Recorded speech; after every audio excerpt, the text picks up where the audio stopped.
People love milk, and I understand why. A glass of milk provides minerals, vitamins, proteins, and salts. In fact, there are so many milk options in supermarkets that the dairy industry has begun to complain that plant based milks are not milk.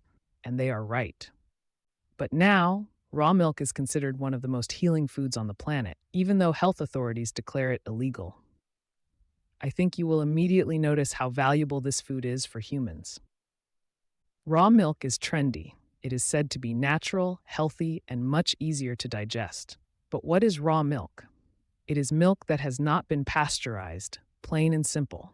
This means it has not gone through the heating process that kills harmful bacteria and pathogens. This means it has not gone through the heating process that kills harmful bacteria and pathogens.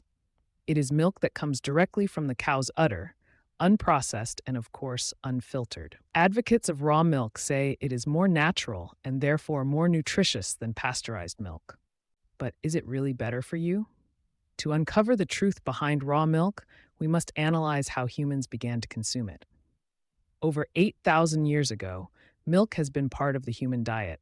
Since cows and other animals were domesticated, milk was consumed fresh, directly from the farm, and was an important source of nutrients for rural communities.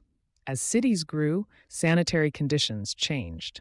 During the industrial era, milk production changed negatively. In the 19th century, milk became a threat to public health. It was shipped over long distances and produced in dirty urban environments.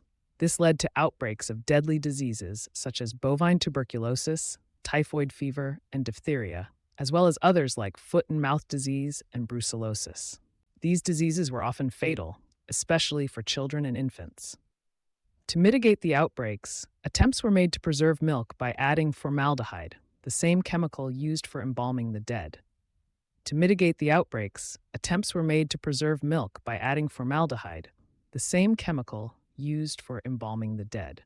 It is not surprising that this did not solve the problem, as formaldehyde did not kill enough bacteria and children continued to get sick.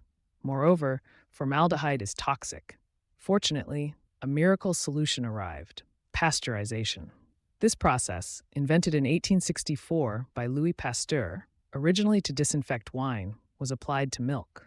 Milk was heated to 161 degrees Fahrenheit for 15 seconds and then rapidly cooled to 35 degrees Fahrenheit. There are other combinations of temperature and time, but this is the one used industrially. Initially, doctors feared that heating milk to such a temperature would destroy essential nutrients. But when unpasteurized milk continued to kill infants, the medical community changed its mind. In New York, pasteurization laws drastically reduced infant mortality from 240 deaths per 1,000 births in 1891 to 71 deaths in 1900. By the 1920s, pasteurized milk became the norm. The federal government established a mandatory standard called the Grade A Pasteurized Milk Ordinance, which is seen on milk containers today. Although this was not a mandatory policy, local and state governments could opt not to adopt it. However, due to the good results, most states passed laws even prohibiting the sale of unpasteurized milk.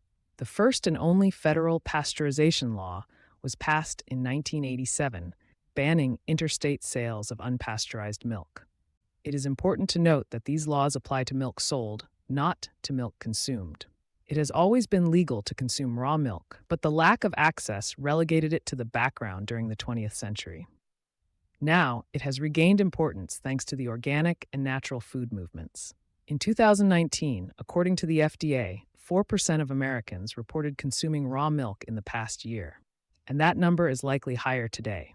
Weekly sales of raw milk increased by 21% last year. Another tactic used to evade state laws was to sell raw milk labeled as pet food. I remember when I started making cheese, I would buy milk 45 minutes from Oakland, and that was the business model.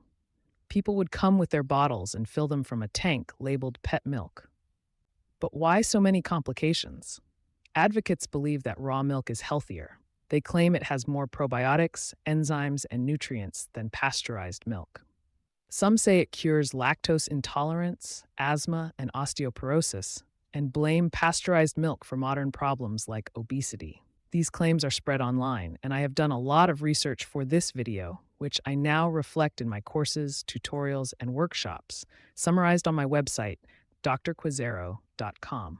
According to an article from Ground News, the California Department of Public Health detected avian flu in a brand of raw milk. A recent survey revealed that a quarter of American adults do not believe pasteurization kills bacteria. There has also been a trend to relax raw milk restrictions. In 1999, 26 states had total bans. Today, only 11. Some states allow direct sales of raw milk, and others permit herd share purchases. Ground News also shows that hundreds of media outlets have covered the story, trying to figure out if there is any political bias. Positive talk about raw milk began with research in Switzerland that showed a connection between children raised on farms drinking raw milk and healthier immune systems. Subsequent studies in Europe and the United States supported this, showing lower rates of allergies and asthma. This makes sense, as in South American countries like Colombia, Venezuela, and Brazil, fresh cheese is made with raw milk and people have developed resistance to pathogens.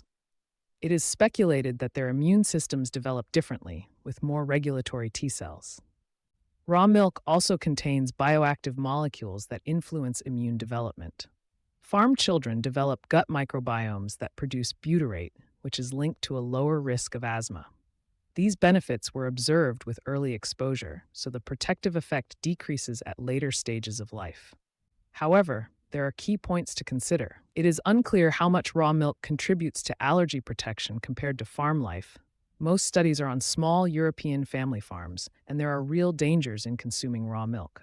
In my opinion, raw milk is more dangerous than pasteurized. Between 1998 and 2018, it caused over 2,600 illnesses, 228 hospitalizations, and 3 deaths. Recent outbreaks have involved E. coli, salmonella, listeria, and other diseases. Although there are protocols to avoid contaminated milk, they are not completely reliable.